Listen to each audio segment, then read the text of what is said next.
We're going. You have the floor. All right, welcome everyone. Welcome to our second of 3 capacity building workshops. I am Dion Ferguson. I'm the president of the board of the St. Louis Philanthropic Organization. And today we are going to have our second of our 3 capacity building workshops, and this one is on financial management. And so we're happy to be doing this with Mosaic Beginnings, Monique Norfolk, and we have Deb Bryant and Joe Bryant. And I can't see everyone, so I don't know who's on here. So I know Linda is here, and Linda works for the St. Louis Philanthropic Organization. And whenever you have questions or things that you need to bounce off of someone, Linda is the person that you will speak to in the office, and will be communicating with you via email. And do we have other board members on the call today? Tracy. All right, Tracy. Tracy is here. Tracy, you want to give a shout out, please? Hi, everyone. Good morning. Good morning. I'm so happy to be here. Thank you so much. Looking forward to another exciting day of information. The first one was awesome. Kudos to you. And thank you, Dion, for just being a team player. All right. I am the treasurer on the board, so I kind of watch the money a little bit. Money lady, that's important. You're a very important person. That's right. I just thought I'd throw that out there. Happy New Year's to you guys. Thanks, Tracy. You're welcome. All right, so today, welcome, obviously. We're going to do a quick overview of the St. Louis Philanthropic Organization. We will be, today is focused on our financial management training, and then there will be opportunities throughout. You can use the chat to ask questions, and we'll do our best to answer those questions in the chat, but also throughout, if you want to ask questions afterwards, and throughout, if you want to raise your hand, maybe we can get a question answered immediately. And finally, there'll be additional resources. We do have a website where a lot of the resources that we are going over for financial management will be held. And then also for from our first workshop, there are a lot of resources there. So you'll have access to all of that, even if you didn't attend or participate in the first workshop, but you're participating in this one, you will have access to the password protected site. All right. So just a little bit about the St. Louis Philanthropic Organization. The St. Louis Philanthropic Organization was established in 1984, and it came about because there was a lawsuit that the city filed against some cable companies, and with the rewards of that lawsuit, the city established the St. Louis Philanthropic Organization to provide funding to nonprofit organizations that were providing needed services to St. Louis City residents. This fund is currently governed by a board of directors of people who are committed to this work and committed to our city, and we are all volunteers. Since 1984, we've allocated over $8 million, and we continue to allocate each year.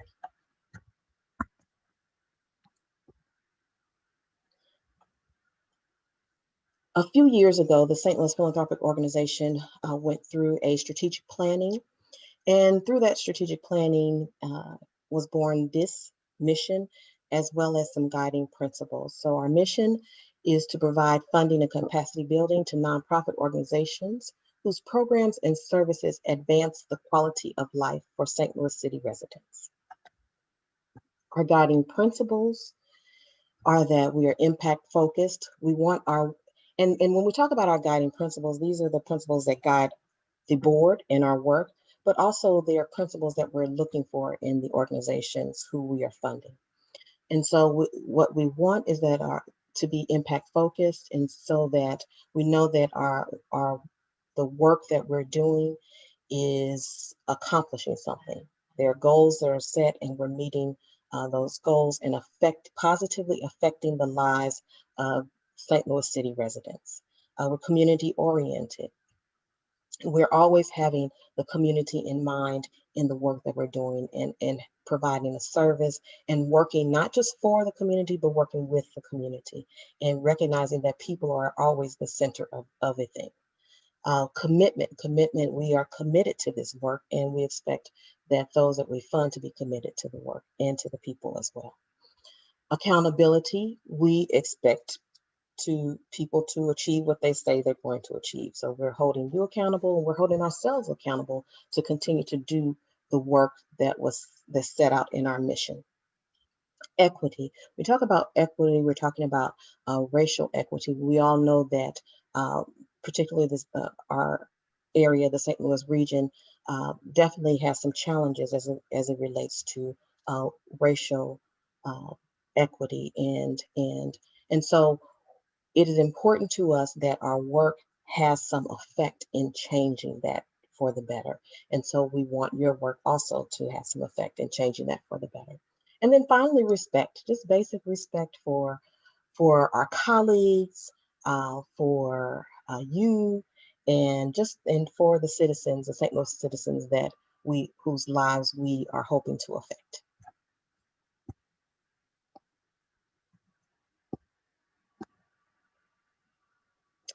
The responsive grant for 2021 all of our responsive grants really are up to $10,000 for program and services. And again, your program and service must be serving the St. Louis City residents with the funding that you are requesting from us.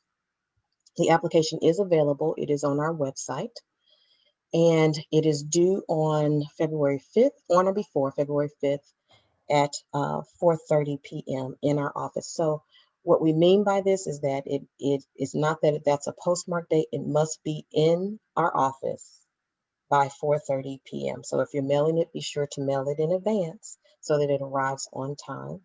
Or if you're dropping it off, be sure to arrive before that time or by that time. And you can look on the website. It'll tell you how many copies and all of that are needed. So again, about our capacity building workshop series, again, there are 3. We had our grant writing in December. In January is our financial management, and program evaluation, that's March, I believe. The second Wednesday in March is our program evaluation workshop.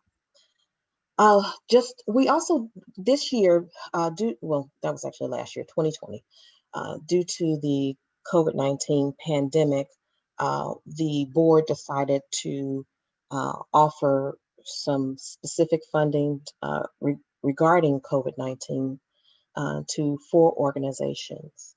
And I believe they were the St. Louis Public Schools, Heat Up St. Louis, Jamal Birth Village, and Prepare STL.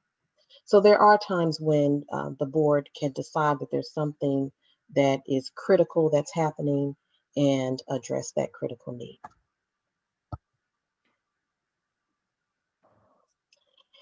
So again, welcome. Here you will see the St. Louis Philanthropic Organization's address, phone number, and email address. Again, welcome.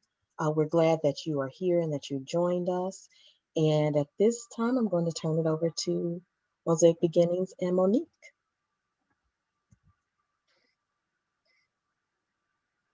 Thank you so much. I know that Debbie's going to be kind of running the slides for us. I'm responding to a comment in the section, but as soon as Debbie brings that up, I will definitely move forward with our presentation.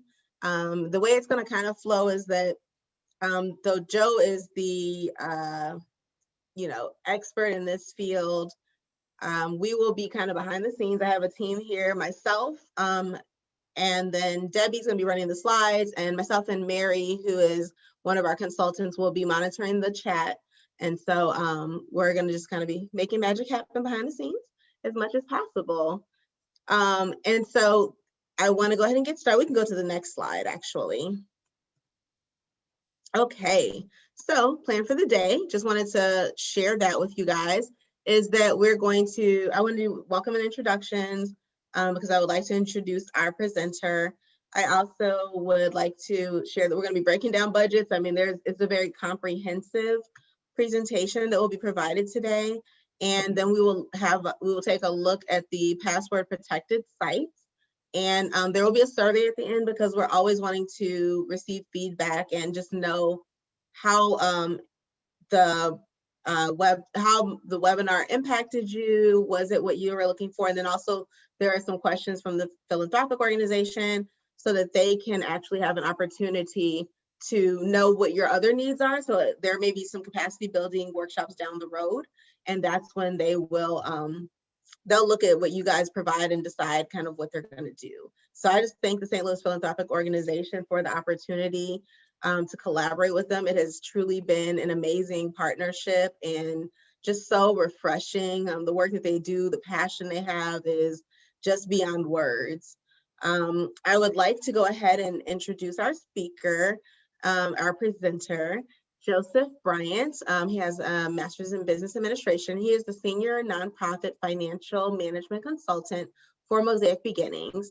He has more than 30 years of experience in the nonprofit, faith-based, and small business arenas. And he is highly skilled in the areas of financial management, analysis, budgeting, capacity building, and operations. And so I'll share a little bit more. He's got an extensive resume and background. So this is just a snippet, but I do want to share a little more about his background, which is that his master's in business administration is from Fontbonne College, and he has a bachelor's in business from St. Louis University. He has worked across the board from General Motors to Jackie Joyner Kersee Foundation. He's also worked with United Way and helped organizations that are receiving funding from them to be able to kind of get their budgets in order. And so some of them were struggling, and he was able to help with that. He's worked with Hopewell Mental Health Center, Provident Counseling, several churches. I mean, literally, he has done it all. He has completed the Executive Leadership Training Program through the National Association of Black Accountants and served as the board of directors for the Northside Community Center, national board of the National Association of Black Accountants, and he served as treasurer for the St. Louis Black Repertory Theater. He also contracts with many organizations, including one client that really has been amazing over since 2009, and that's MoCan. And so I just want to share, he served in so many capacities, from CFO to finance director, consultant, and all of that. And he also has, one other thing I wanted to mention is he has also worked with Disability Link, where he has managed state and local federal grants. So he has a wealth of experience helping organizations that are in the red go into the black by being able to be innovative in his approach to identifying dollars and managing their investments. And I mean, he's just really a true gem, and we feel honored to have him as part of our team. So I don't know that I did him justice, but I wanted to at least share that. And then the next slide, just wanted to go over a few topics that are going to be covered. It's a long list, but that's because this is a really comprehensive session. We want to make sure that you get everything out of this that you deserve. And so these are what we'll be covering. And then the final slide that I will be speaking to is next, I believe. So we just want to share just some house rules, as we always do with presentations. Just please have your cameras on if possible. We want this to be as engaging. I mean, it's not a requirement, but we do want it to be engaging and feel like we are in person and in a community. Please also use the raise your hand feature that is located. You're able to look at like participants, you're able to like raise your hand and click that. And if you do raise your hand, we will make sure that he's able to stop and pause during the presentation and then answer that question. Mary and I will be monitoring the chat box. So if you're asking questions there, we definitely welcome them. What we will do is have several different moments where we're going to pause and address all of those questions. So just wanted to let you know that. And I do ask, just so that because we are recording this so that other people can view it later, and we want to make sure we don't miss any information that's being presented. We're asking that you remain muted. And that's again, unless you've raised your hand, and then you will be called upon and you're free to unmute and ask your questions. So that just kind of keeps things flowing a little cleanly. So we're going to start with budgets, but before we do this, we have a couple of polls that we are going to launch. And so I'm going to put into the chat box a link. And what I would like for you to do is to click that and just answer the questions. This just helps us be able to kind of see where you are. And if there's anything, we try to be comprehensive and look at all the registrations. But if there are any things that come up, we want you to put that there and we'll be able to cover it. So I'm excited about that. So the link is in there. If you would click that, there's a question that is already there and waiting for you. And Debbie, I'm gonna share my screen if you don't mind. If you could for a second, thank you. And so we're gonna go to that site. Let's see, hold on 1 second. Pulling that up. And that way you guys would be able to see the information populating on the screen. So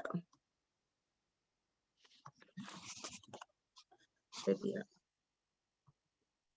Okay, so I would ask that you guys go in and just enter your questions, and I am going to share this screen with you so you can see them popping up. And Joe is going to be looking at that to see if there's anything that we can address that maybe we didn't plan.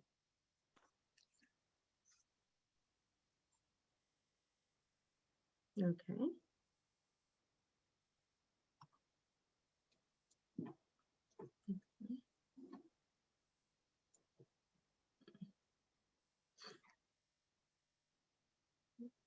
This is good information.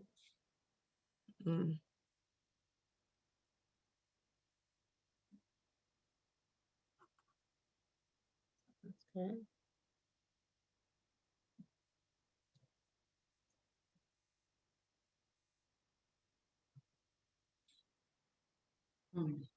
Mm-hmm. I like that too. Not sure, Brandon, to this topic. Understood. That's a lot of us. Talking to the people doing the work, that is a huge thing that happens in a lot of organizations. I know Joe's going to talk about that.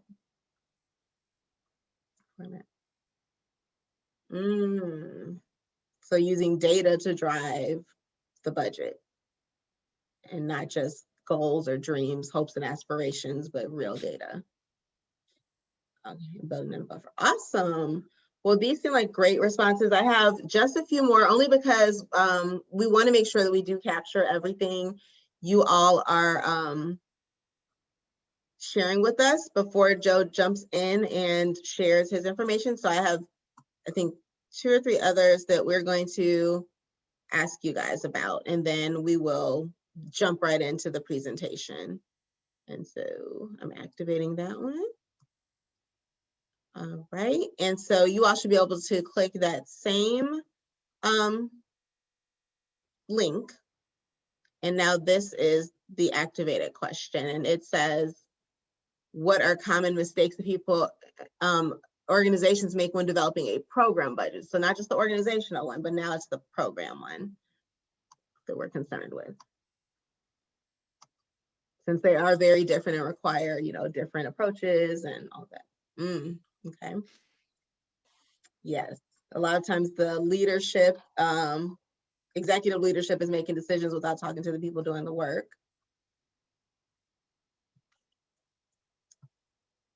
Any others? Oh, there we go. Send me what.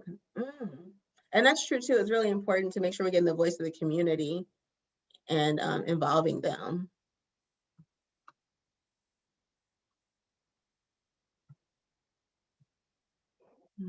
Yeah. Underestimating labor needs and costs. That's true. Marketing and design is so important, and I do think people don't process that needs to happen sometimes. Yeah, we see a lot of, we've been talking about that as a team, that people don't include administrative costs or like the overhead. I've worked with several clients, and that's been a situation where they're not doing that and they're missing it.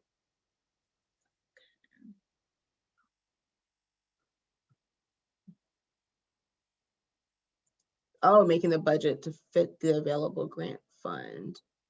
Okay. All right, and so this is wonderful. Again, I'm probably just gonna, not using data to accurately reflect time for staff to complete goals and not asking clients for their need. I don't know what SDOH is, but just getting pushback. Okay. If someone could put what SDOH is in the comments, that'd be good, just because I don't know what that is. And we want to make sure that if it's something we can speak to, we do that. Okay. Social determinants of health. Mm-hmm. Mm. Mm-hmm. That's a good- I knew Can we you get guys an were gonna give us. explanation of what they mean by social determinants of health? Yeah, I know from a public health standpoint, just, those things that impact, like, poverty, lack of access to healthcare, healthy foods, or, even having, living in food deserts and, access to quality education, all of those things that impact health. So that's kind of a term we use in public health. Okay.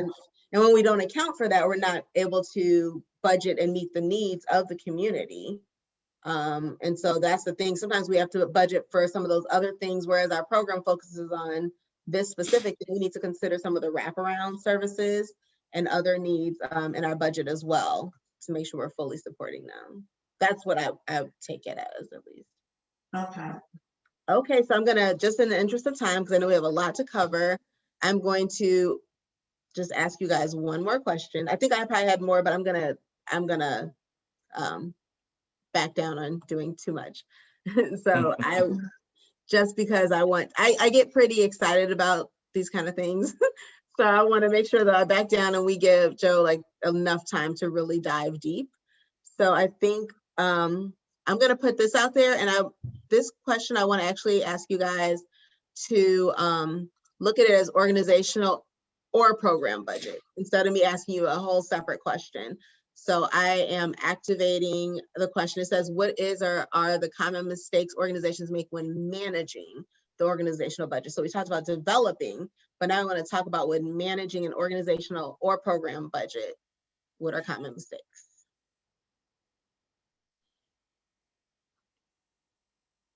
Mm-hmm.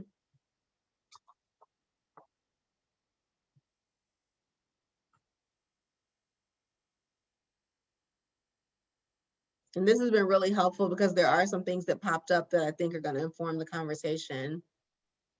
Oh, yeah. Mm-hmm.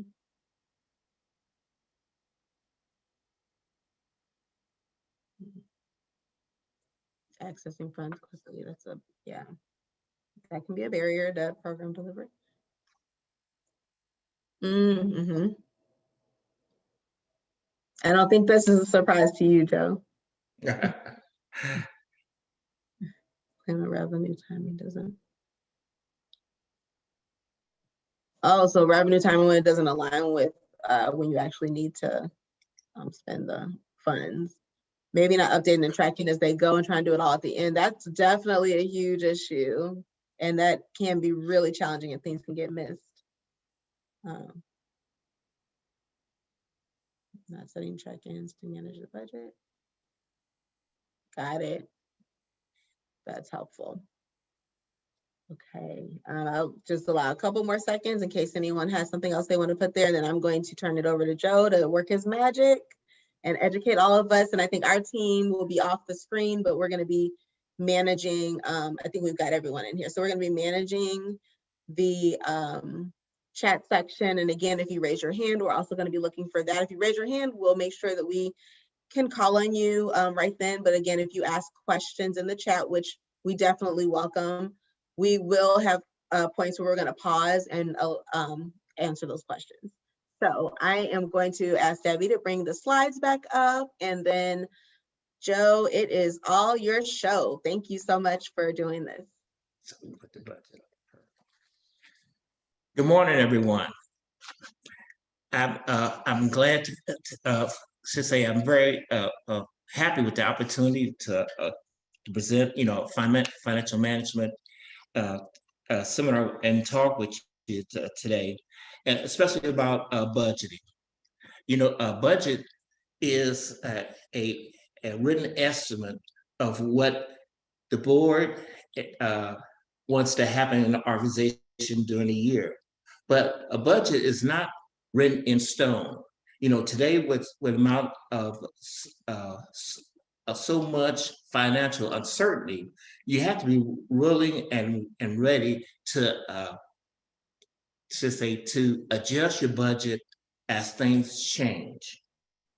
And one of the things that's really helped me during my career is simplicity, keeping it easy to understand for staff, board members, and executives.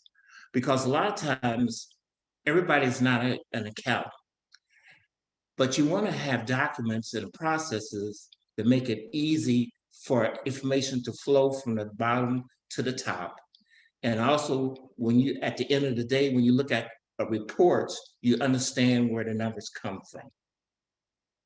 Go next. And so there are four basic budgeting methods, activity-based. So activity-based, you take a look at all your activities within the organization. It's the longest process of budgeting, but it's the most comprehensive. You look at every department, you look at every program, and develop a budget and look at what works and what don't work. And also a factor you always want to keep in mind is on the maturity level, where are the programs and activities, how they look, whether they're on a decline or they're growing or they're matured and thus at a flat level. That helps you get a better picture of what the revenue is going to look like and what your expenses are going to look like. I've always been a proponent from the bottom up budgeting, because when you start at the bottom, you get the essence of everything. And then the chief executives at the top will have a better understanding what is really going on within the organization. Traditional budgeting, basically you work on historical data, and you may apply a inflation percentage, like 2-3% increase, for inflation, but that leaves you vulnerable to changes in activity and changes in the marketplace. Give you an example, in healthcare, you may have a community model that's been working for years, but if the model changes and you still budget the way you've been budget, you go be off. And so that's one of the downfalls for traditional. Zero-based budget, I think for small organizations that are being developed, is the best model, where you start with a clean sheet of paper each year about who your staff, what your staffing costs are, how much you spend on program supplies, what your funding picture looks like, because sometimes funding is really the most, should say, unreliable part in the nonprofit process. Because if a grant is discontinued, you have to be ready to either reduce expenses or have another plan in place to replace that funding. But zero-based budgeting gives you the best outlook of what's going on in your organizations.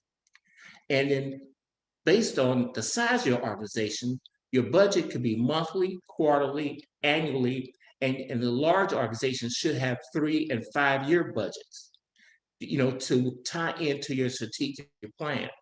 Because for organizations to grow and really implement your action steps, they have to be budgeted for.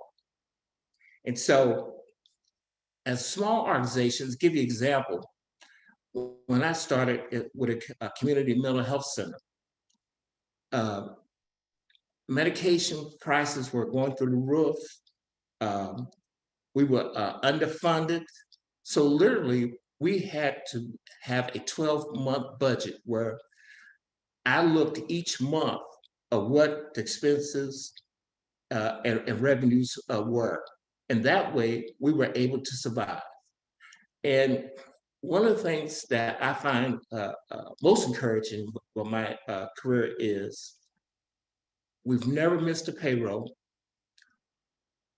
We never had to really lay off employees based on just the average budget, because by having a sound budget fortifies the organization going forward.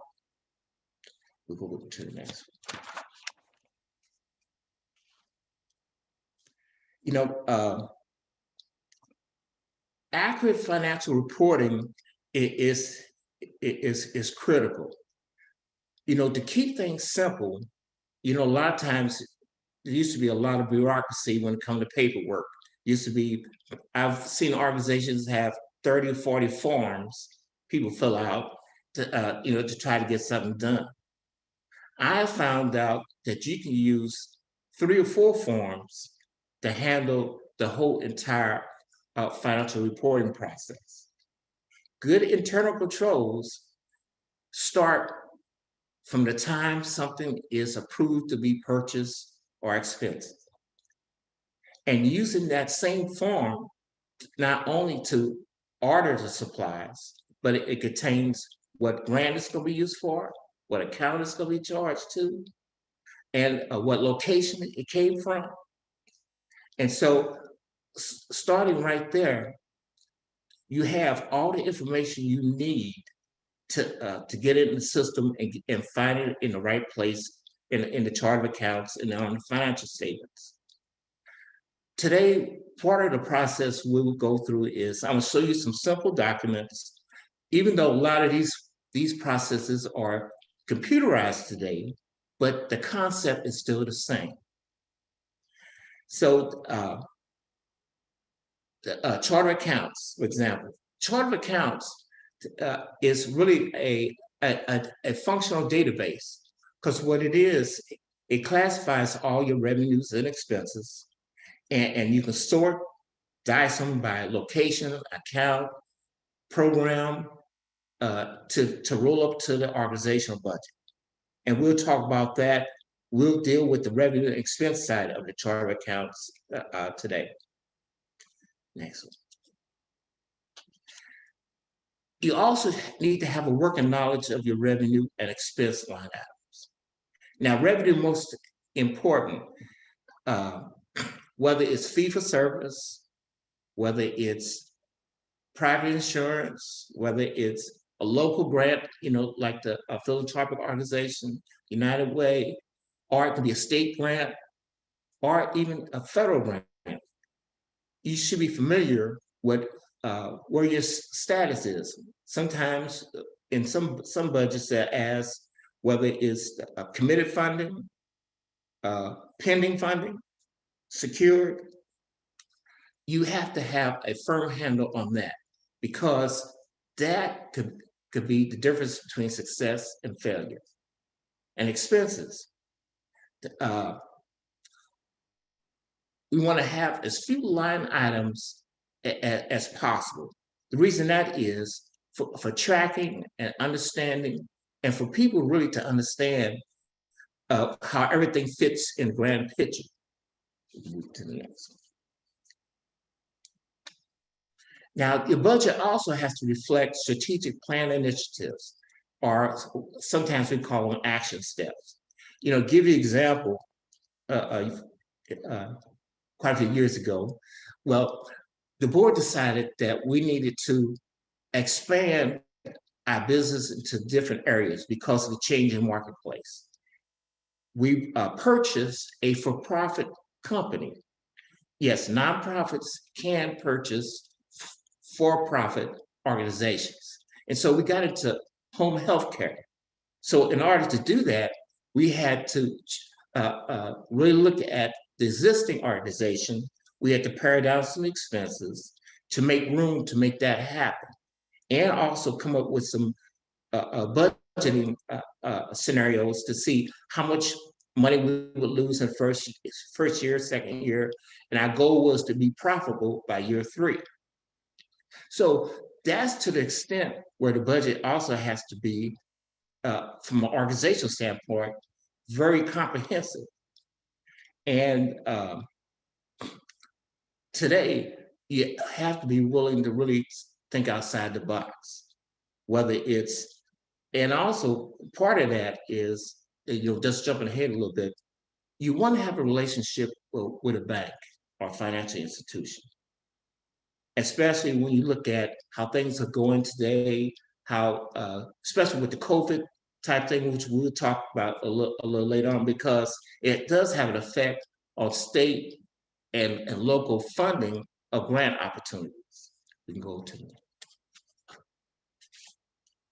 Now, from bottom up, so, I mean, you want to start with, if you have an HR department or your executive department, you want to lay that out, look at what your staffing is, what kind of expenses, what kind of training you need to do. All those things need to be put into the equation.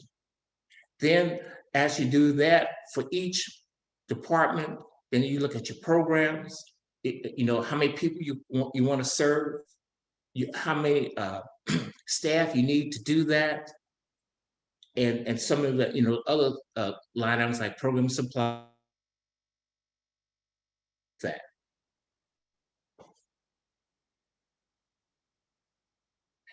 And then part of this exercise is, a lot of times, non-financial executives sometimes get nervous when they go to the board meeting.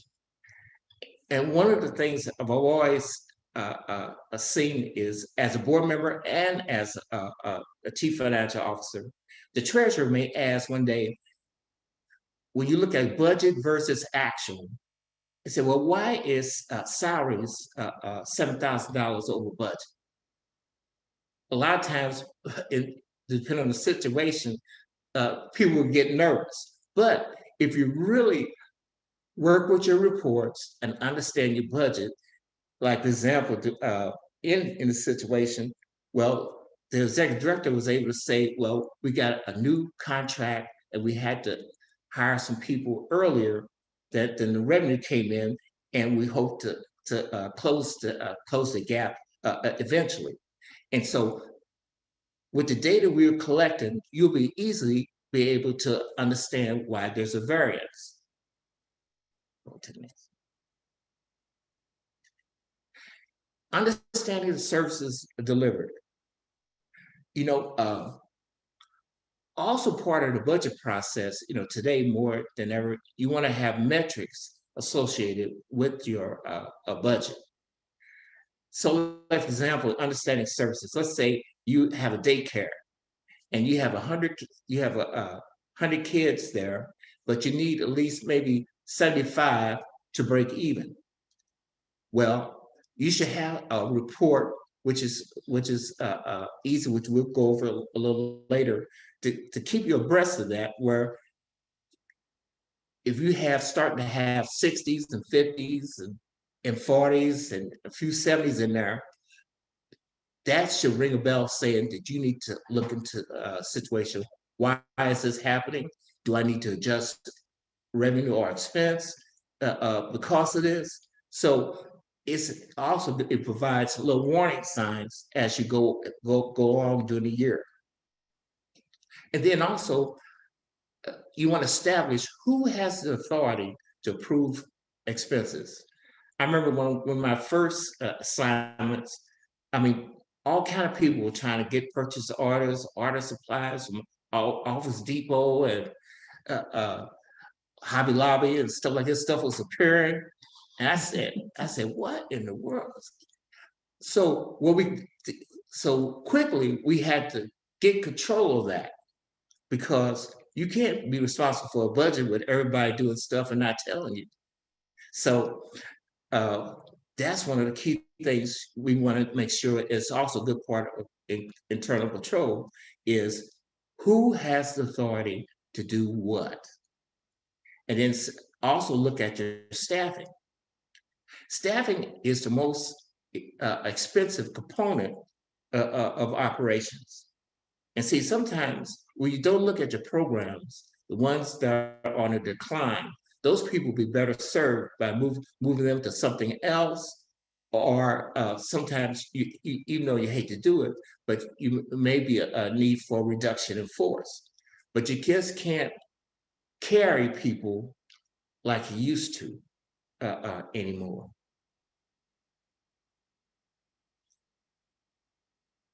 Steps to have a quality budget. Like I say, familiarize yourself with the line items in the budget. Plan, which you should have planning sessions, with your staff, where, let's say, for the next year, you want to have some training maybe in June, and there's a little grid we can fill out for 12 months, stating where, okay, in June we're going to this conference, the rates of this, the travel's that. And so you start building your budget up, and at the same time, you're getting feedback from the people which help buy into the process. Because the program manager wants to have that type of relationship with the staff, that the staff has no problems going to the program manager saying, okay, I need this, I need that. And it makes them feel that also, like they're being heard. Because also I've been in organizations where the job done. And so that's bad for morale. And also, but ends up being more expensive, because at some point you do have to dress with what they need to get the job done. Now, timesheets, a lot of times you also, as a manager, you got to know what your people are doing. And also you have to know who's paying for them to do those particular tasks. You'll see some examples as we go on, is when they fill out a timesheet, they sign in, sign out, but also too, they need to be responsible for allocating their time to the right program, and even sometimes, to the right grant. And so you'll see a form where this is on one sheet, the timesheet, which now also probably is electronically, you can get it done.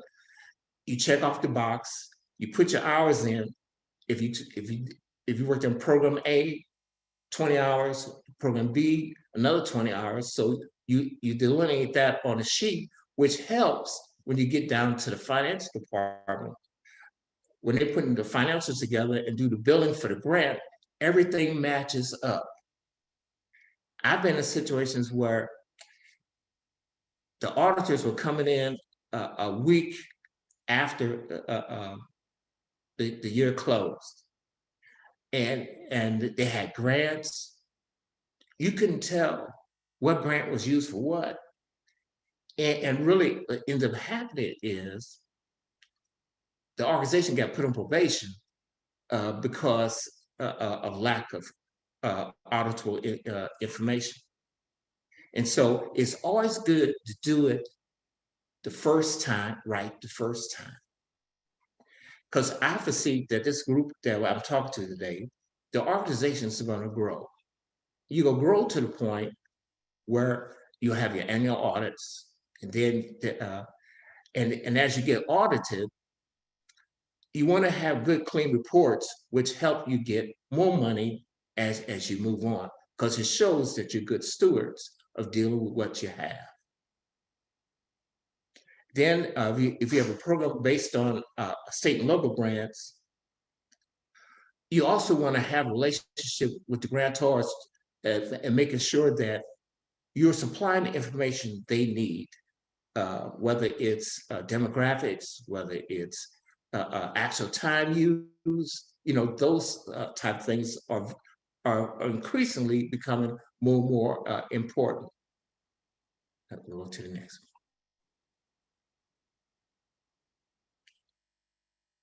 Developing a quality program budget. Not only as you talk about, finance, how much expenses you have, you want to apply metrics in there. How many people did you see in 2019? What we want to increase that 3% for 2020.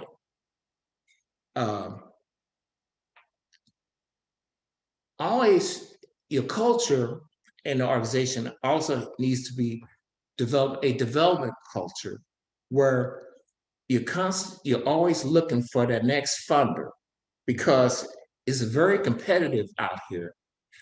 And sometimes things just don't fall in your laps. You got to be out there searching for opportunities, making relationships. And then once you get those relationships, making sure that you provide good customer service, which means accurate financial reporting, great tracking of the outcomes that go along with the grant. Then also too, that the people delivering get feedback from the people delivering the services. Because sometimes you can pick up some nuances based on the people who are on the ground delivering the service. We'll move on to this. So this is like the example I was telling you about developing a metrics.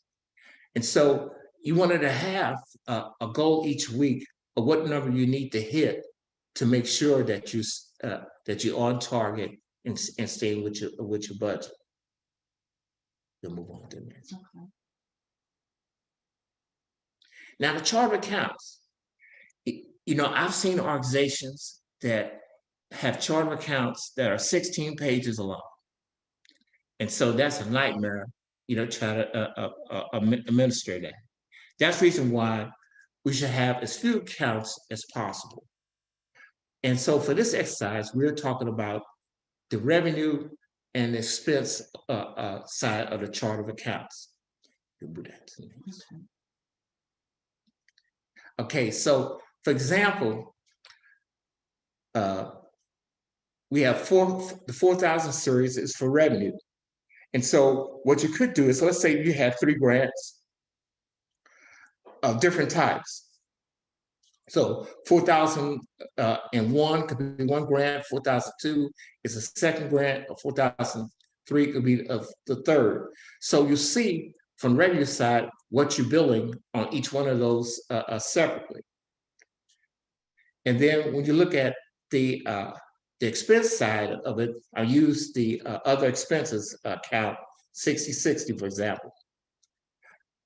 The first 2 numbers after the 6060 with a dash is 02. So you capture the location, because you may have 3 locations. So that gives you 2, 3, 4, and 5.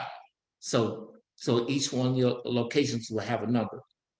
The next 2 numbers could either be your program and or your department number. Like, to give you example, recovery could be number 3. Maintenance could be like 10. So you can assign a range of numbers, so you can look at the department level or the program level. And then the last 2 numbers could be your funding source. And so you would give each one of your grants a number. So you can look at location, program, and the funder associated with that. And so, but today, with the QuickBooks and Razor's Edge, Blackball, all of them, they've automated those type functions, but the concept is still the same. So like here, so you got your program there, and you got your locations, you got your funders. And so I filled out one, so that would be the United Way for Couples Counseling in Hazelwood. The invoice would be coded as follows. So you see the 6060, location is 02, program is 03, and the funding source is 12, which is United Way. So right there, very simply, where you stand.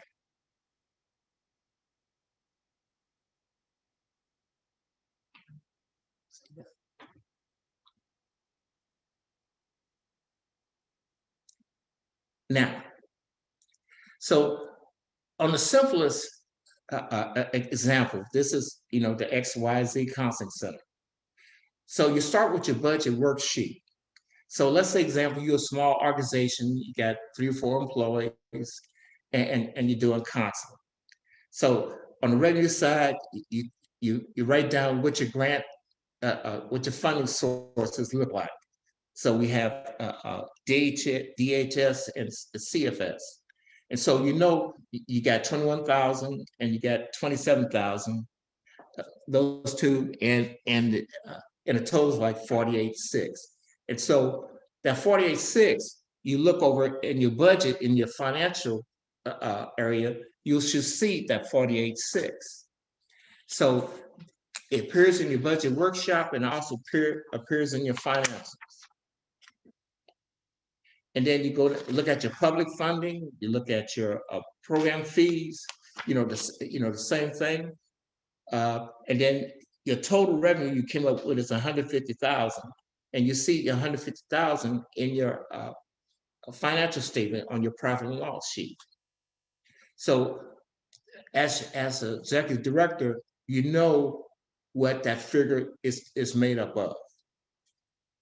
And then on the expense side, you look at your staffing, you list your positions, and then you can put whether it's FTEs, full-time, part-time, whatever, then your taxes, then your contractors you deal with, contract therapists and legal, accounting, insurance, and so you total those up.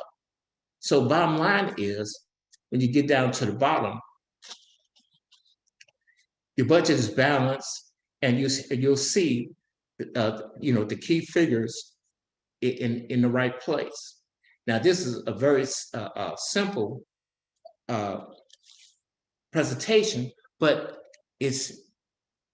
whether it's computerized or whether it's manual or you do it on an Excel spreadsheet, the concept is always remain the same.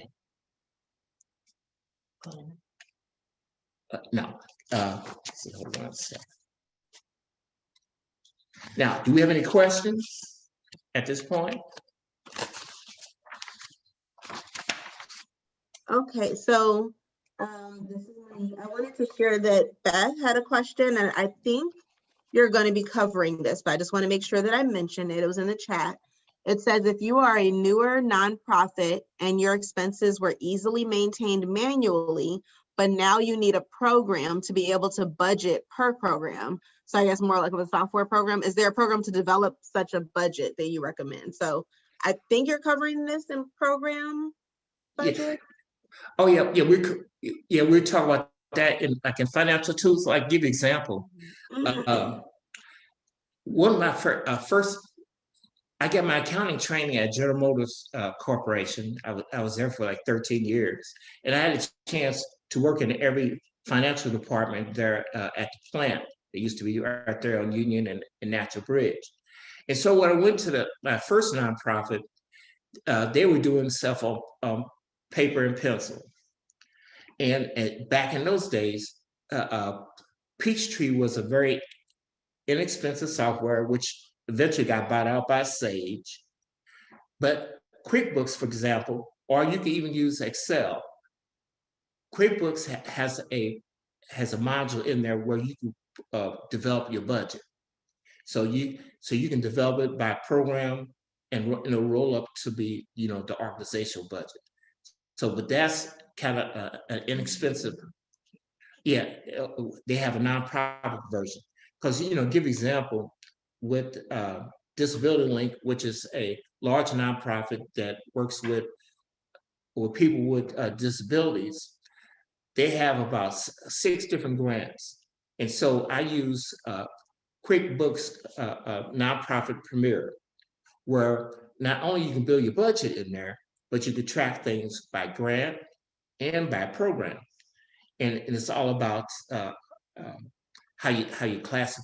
The chart of accounts concept is still the same, and you just load the information in there, and it runs about maybe $700 a year and you can get the online version, or you could go to like eBay, for example, and get a prior year version for about maybe $250. You can also work with it on. Yeah, and you can, like I say, it can be either online or just on the regular paper. And yeah, you can take a look at that at the password protected site. Next one. Hold on 1 second. I'm sorry. We had a couple more questions come Oh, through. yeah. Next question. Yes. So there are 2 questions, and then also I want to mention that I just want to make sure I don't miss this. I know TechSoup was brought up as something that I know we have that on the password protected site too. That's really wonderful, and so I'm glad that that was mentioned. But again, we will have all those resources on the password protected site, and if there's anything else people think of, please share. So we have one question from Carolyn, and I think they're similar, but one from Carolyn is there a best practices guide for assigning account numbers? And then Sunny is asking, best practices, what best practices you would suggest for organizations who have fiscal sponsors. So best practices guide for assigning account numbers, and then best practices for organizations who have fiscal sponsors. Okay. Now, best practices we'll start with the one with the fiscal sponsors. So fiscal sponsors is really like a pass-through where basically you submit. Well, the key thing is having your documentation, because give you an example, I also worked with Arches for about 10 or 12 years with different other organizations. You have your budget approved, but you have to make sure everything you spend, you have a receipt for. And so we'll get to that check request and expense report form a little later, but that is the key there, because if you lose a receipt, if you go out buy some program supplies and somehow the receipt disappears, that's a donation from your organization, so you won't be getting that money. Then the other question was related to what? Sorry, I had to unmute. So the other question was related to best practices for assigning account number. Account number. Yeah, because we'll have something on the password protected site on that, because you can Google chart of accounts and they'll give you some scenarios, but also too within the software packages they have built-in chart of accounts, and also you have the ability to make your own chart of accounts.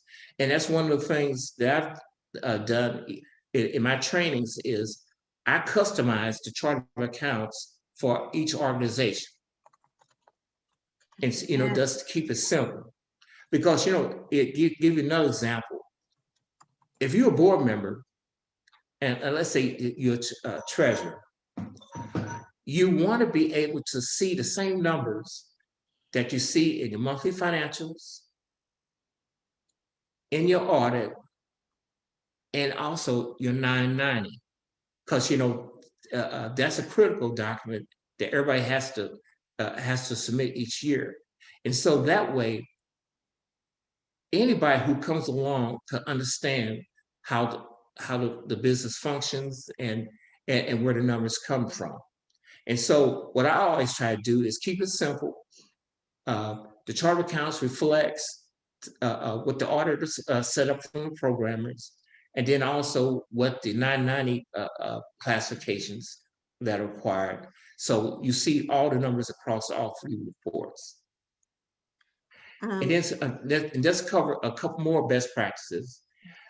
You always want to have a relationship with a bank, have 2 parties sign each check. You also want to have your board, when you have contracts, you want to make sure that someone from the board, along with the executive director, sign those contracts so everybody's always on the same page. Then if you want to need to do background checks, drug testing, and things like that, you should have an outside firm do that.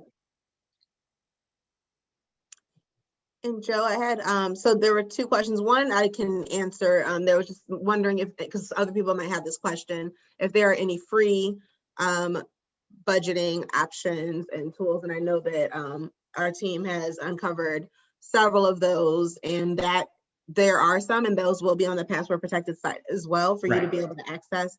And then Casey had a question, and it said that you mentioned there it was best to determine your budget year by year. How do we make a budget when funders require 2 to 3 budget, or I guess 2 to 3 year budgets? How do we account for inflation and ensure our budgets meet the needs over the years? And I think you were going to talk about that, but I'm not sure. Yes, like let's say example, if you want to do a 3-year budget, and usually what happens is when you do like those multi-year budgets, it's usually part of a strategic plan exercise where you anticipate like taking from let's say like in-person therapy to online therapy, and then what you do is always use some inflation percentage. I'll say right now at least 5% per year as you project out. Then also you also want to take into account what kind of positions you may need in those 3 to 5 years, because as you move from in person to online, you may not need as many people in person as you do online. Those type of staffing variations, and then sometimes you may need some additional people to do, like for example, your audio video, that type of your IT department needs to be upgraded because you will need new servers and new software. Those type things should be noted on there. I think those are all the questions at this time. Thank you. Yeah, and then and then on the bottom of your budget, you put your notes and assumptions on there. So if you leave and someone else comes and picks up the paper, to understand what you're thinking about. All right, I just have one quick note I wanted to make on your budget example that's on the screen. So for organizations that are familiar with the St. Louis Philanthropic, that have even gotten a grant prior to this, or maybe applying for a grant, you would note that it says, oh, somebody's changing it. Yeah, because the maximum grant amount is $10,000. So while that 25 and that 27,000 looks really nice, it's only 10,000 max. Thanks. You said it's not going to be happening. Okay. No. Okay. No, thank you. And I did in that time see another question from Sunny. And it says that funders put restrictions on allowable costs in budgets, such as operating costs, equipment, labor. How do we account or work around for those needed line items so we can make programs more holistic? So when there are those restrictions, how do we still make sure we account for and cover those costs? Well, like when you have those restricted grants where they only pay for certain things, that means you may have to fill the hole with fee for service or another funder, to offset that. So that's what you kind of need to do in those particular situations. I need to get my charger too. Okay, thank you. All right, I think we can keep moving.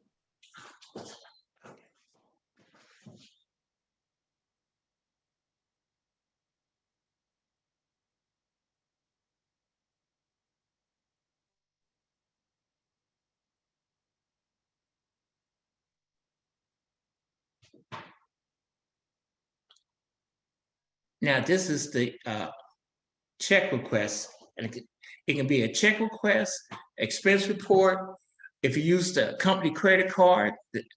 So this, it has your classifications. You see the chart of accounts on there. you check if it's going to be a check request or expense report, and you see that starts with the program. You see what program is being funded through, what location it's everything is happening at, and then the funding source, who's covering the costs. So this one document here will save you a lot of heartache. So let's say, for example, auditors come in and they want to see the expenses for this funder. They'll just go to the general ledger, because they'll key from this form, and it tells them it tells them what program, what expense, and it'll tie into your general ledger. And then at the same time, you look for the signature down at the bottom. It's signed off by either the program manager or the executive director. So management is informed, the system, the stuff goes into the system, and then when you print the report out to do your financials, everything ties in. So if a board member asks you, well, how much have you spent on X amount of funding source, you can do it. You can do it very easily. And so on here, you have your layout, your programming and departments. You have your locations. You have your funding sources. Everything you need to properly place this within the financial system.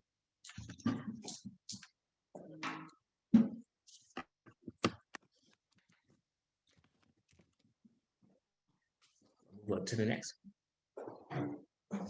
And then, of course, you attach documentation to this. So when the invoice comes in, it has to be attached to when it's processed by the financial department. So you have your record keeping, you have your files in shape. So basically, this is handled one time. It's no trying to match stuff later on, where you can make an error and not show up in the right place. So the focus is doing it right the first time. You know, to just give you a little background on that. So one of my clients, they had $2 million in federal grants through Boys and Girls Club. Well, when you have that type of volume, there's a special audit that's required by the government to make sure everything is going like it should. And so they look at 85% of the transactions that take place. And so proud to say, I've never had any exceptions, because by handling it right the first time, you don't have to get nervous and try to recreate the wheel, pull all those documents out of the box, spend weekends, try to make sure, recalculate everything. Doing it right the first time will get you a good grade every time. And Joe, do you mind speaking through some of these things here, that like the program hours, how those things tie in and connect? I'm kind of breaking that down. So like for example, next thing, well, the big line item is, let's say, is your payroll. And so not only do you clock in, clock out, go to lunch, stuff like this, but at the same time, you should know, each person working there should know how their time is allocated between programs, especially when they're working on multiple programs. And so when they submit the time at the close of the payroll period, they'll have this electronically, because like I say, this right here is an Excel spreadsheet. Okay, so but there are programs now like TimeForce where you can have a program this where people can pull up on a computer and just fill it in, as they go.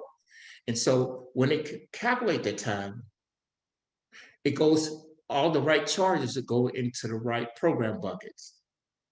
Then from there, to help the grant writers and stuff out, because also you end up having evaluations at some point, and also sometimes they also have questionnaires about outcomes and so on. You can have your program activities and notes that they'll put in. Like for example, if the grant calls for certain types of evaluations, okay, I will put, you put in the notes here how much time you spend on evaluations, how much time, depending on what's being tracked, you'll put this on your timesheet. Where, and then you have codes. It didn't show up on this one, but you have codes, for different activities which you do, which are keyed in, which also creates a database of what your outcomes and what your activities are. So you just run a report and you have everything you need. And Joe, I'm sorry, I just want to ask one more question, because I know you've done a great job of explaining this, during our team meetings and when you're presenting to others.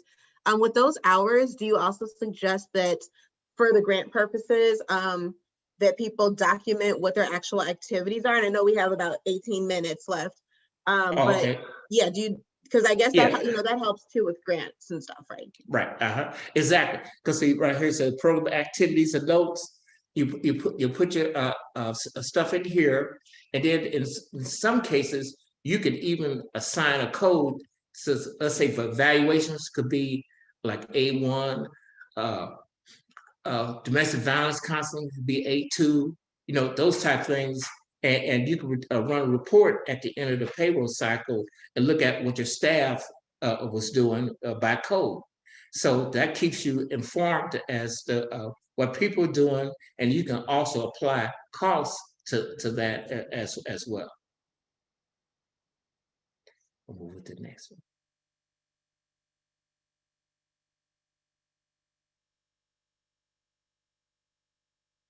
Now, so let's say, for example, if you don't have a program like a Peachtree or Sage or QuickBooks, and you just did Excel, you would have a cash disbursements journal and a cash receipts journal. And so if you look at the cash disbursements thing at the top, it replicates what your expense accounts are on the side there. And then basically you key in your date, check number, the employee name, how much it was, and assign it to one of these categories. And then you see the 76,320 will appear in your financial statement under salaries and wages. So even if you had to do it at a very protracted level, there are ways for you to make sure that you have accurate financials that are auditable. And then if you have in-kind is a great opportunity where some organizations, like an accountant will come in, do the books, and you place a value and give the person a letter for his contribution. So if you charge $50 an hour, it gives you 10 hours of each month to do your financials. That could appear in your financials as well as in kind, and that would be done through a journal entry. And you see how that looks down here at the bottom. And then it ties right to the revenue line item as you see below. I guess we gotta move on to the next one. Now, COVID-19. COVID-19 has put a lot of pressure on states, city governments, as well as nonprofit and small businesses with the pandemic.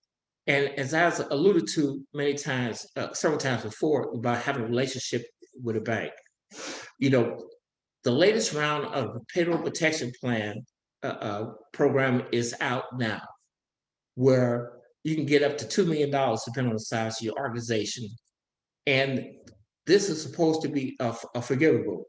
Now, during the first round, I helped several churches and about 7 nonprofits secure payroll protection loan, and which is forgivable. Basically, it's free money, but they'll send you a 1099 at the end of the year. But since you're nonprofit, it really doesn't mean anything.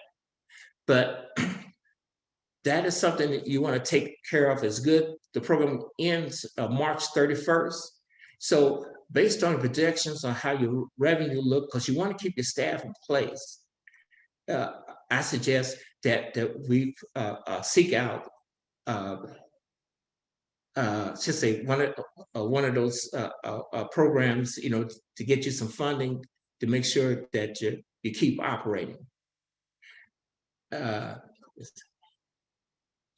Okay, go to, yeah, so the next one. Unmet needs, board appeals. So let's say, example, you short of money, and you still want to have missions that you want to fulfill.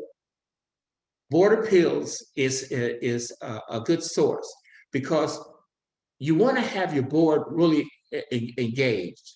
So like, for example, the boards I've been on, you had a certain financial commitment to be a board member, whether it's in-kind services, whether it's fundraising, or some kind of community contacts to help you get funding.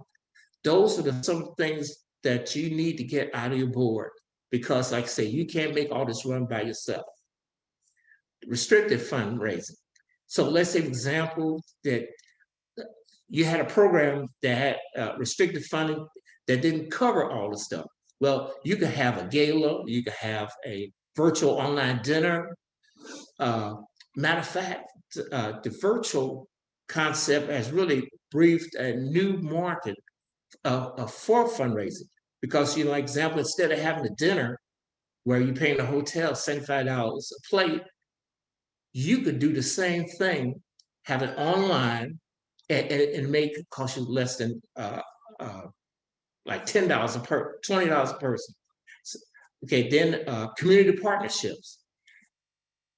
You can also join forces, have a partnership with another organization who has a like mission, and you guys do it together. Or you can have a corporate sponsorship program where you approach Nike's, the Anheuser-Busch, the not Clean Gas, Union Electric, those type of people, and get a 1, 2, or 3 year commitment from them, and you could do a lot of good things with that. Next. And Joe, I'm sorry, before you move on, I just wanted to ask you, when you're talking about community partnerships, is that also beneficial because of the fact that, maybe it's not even about funding. Sometimes it's better, obviously, if you're going after grant funding, to collaborate, because funders want to know that they're making, as much of an impact as possible. But then also, if there's an area maybe where that organization provides services that my organization doesn't, if we're working together, then we're able to kind of meet more needs. Right. Exactly. And then, one more unmet need is sometimes having an advisory board where you get people with particular skills together, to give advice to the CEO, executive director, or the board on how they should proceed on certain issues. Like example, if you try to do online services, it'd be great to get some tech people together to help facilitate how you set your system up, so you can also get some discounts on pricing for equipment and consulting. Next. And you've also, and you can stay on this page, that's fine, but I know you've also done a great job in the past of really educating nonprofits and churches on the fact that having certain board members with different skills means that that's also a cost that they're not going to have to necessarily incur, because there are those agreements. Is that correct? There are agreements where they provide services at no cost. Mm-hmm. Right, exactly.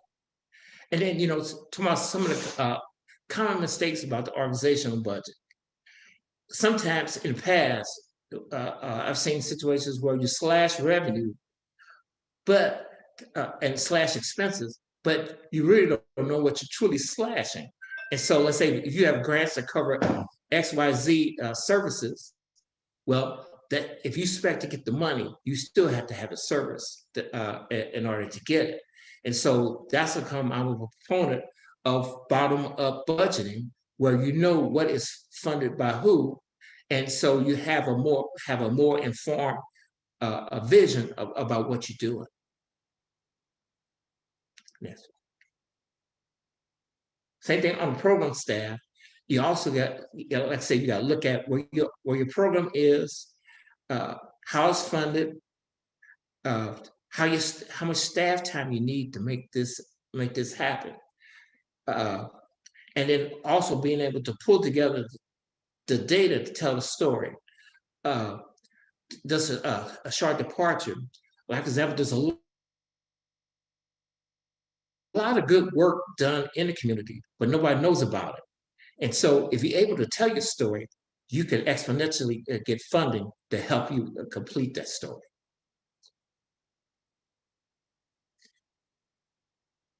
Now, the grant budget the key things about that is making sure, the expenses are chargeable. That's a reason, that's a good proponent. When you sign up for that check request and you see that box check filled out about who's paying for it, is understanding what they pay for.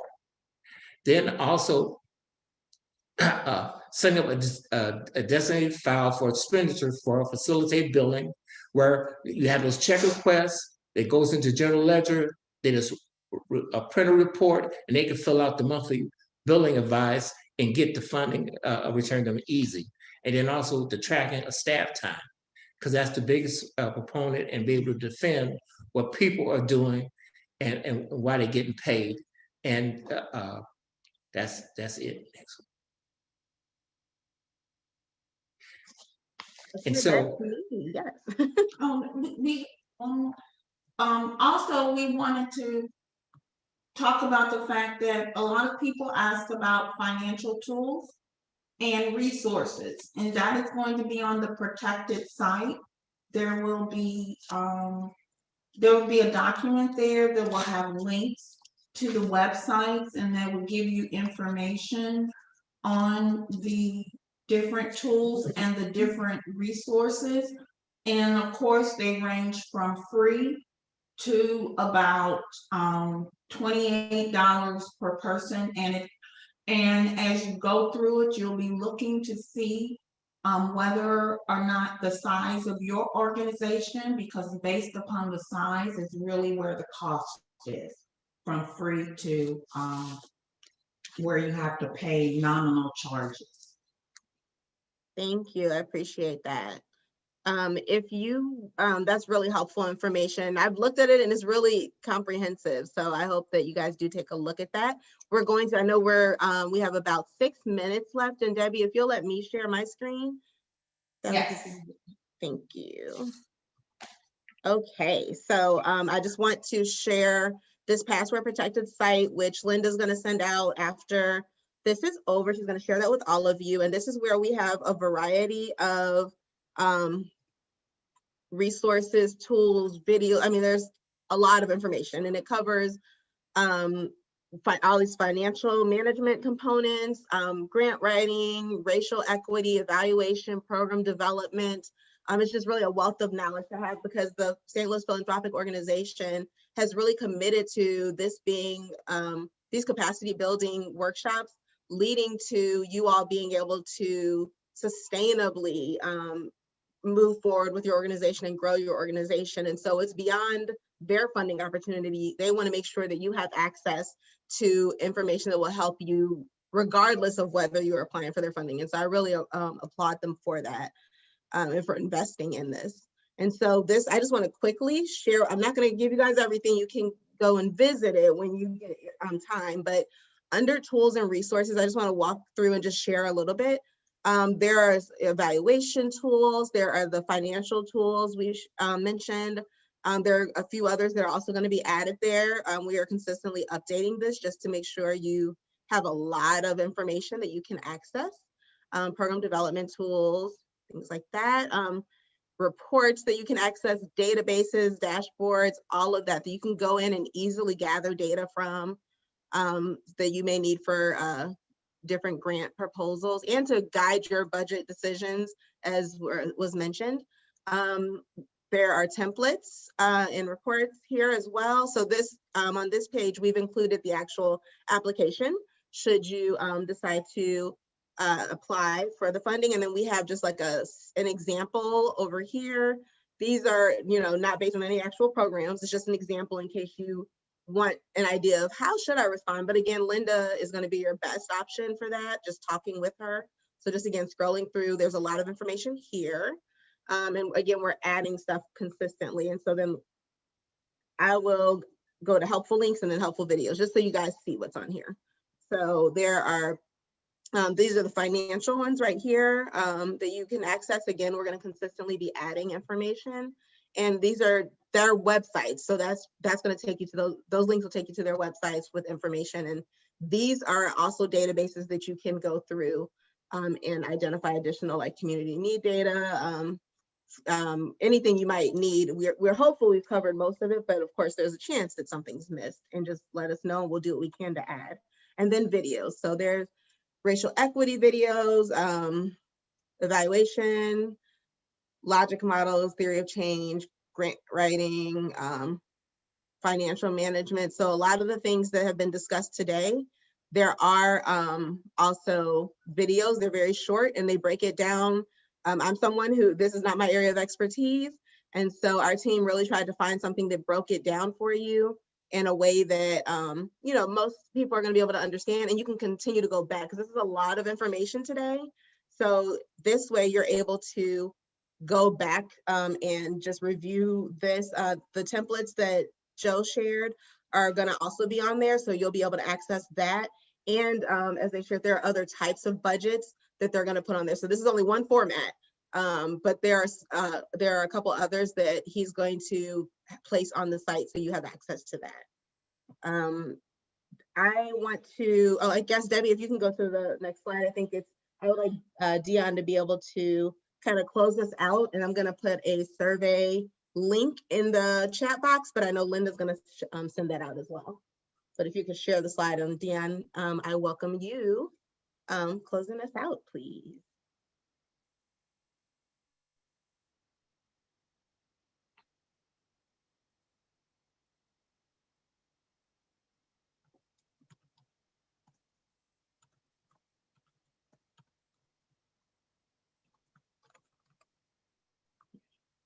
Looking at next steps would be great.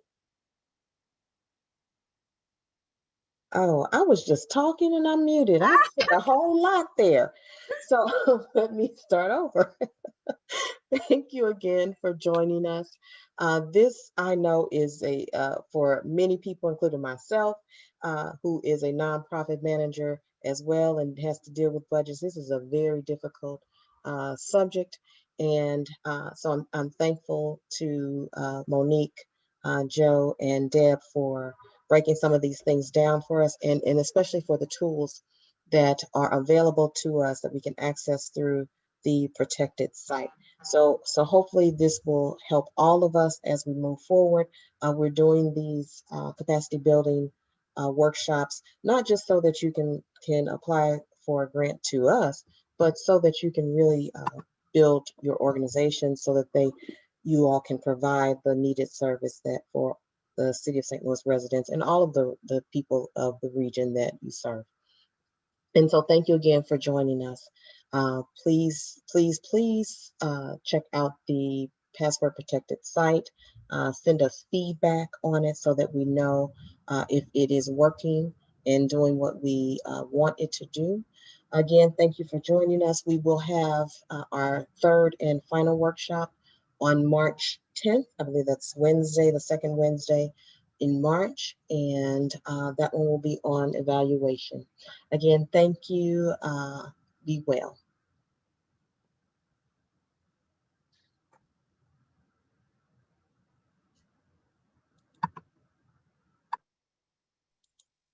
So we can sign.